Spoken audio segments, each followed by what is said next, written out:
Mga kaibigan, narito tayo sa harapan ng Lilin Bakery. Dati itong Goldilocks eh. Dati isang kumpanya lang yan. Ngayon medyo naghiwalay na sila, magkakamag-anak. Lilin is Chinese Filipino in the Philippines, and they immigrated here in the United States and opened some businesses. And this is what happened. And also meron din dito ang Island Pacific supermarket. Dito mga kaibigan na Pilipino rin. Matindi ang competition dito ng mga Pilipino businesses. So anyway, yeah, dati tong Goldilocks. Ngayon ang tawag na nila ay Lilin Bakery and Cafe. Ayan mga kaibigan. Ayan. Ayan. Alright, let's go inside. Okay, ito na po nabili nating authentic bibingka Galapong Lilin. Ayan po.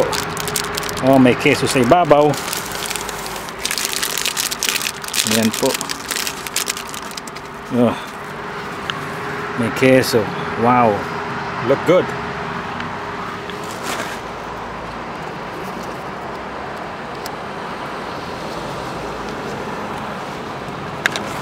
Ayan po mga kaibigan, tikman natin.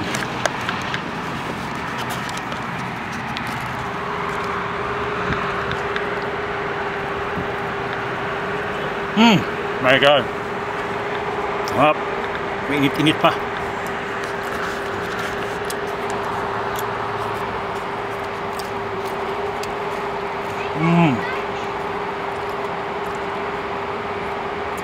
May pagkamahal mga kaibigan.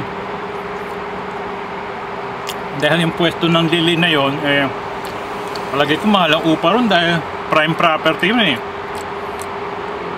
Hindi gaya ng mga ibang pwesto. Yung kasi nasa harapan ng tong mall na to. Ito mall to eh. I mean in front of the mall. That space is in front of the mall, kaya mahal to. Pero masarap naman eh.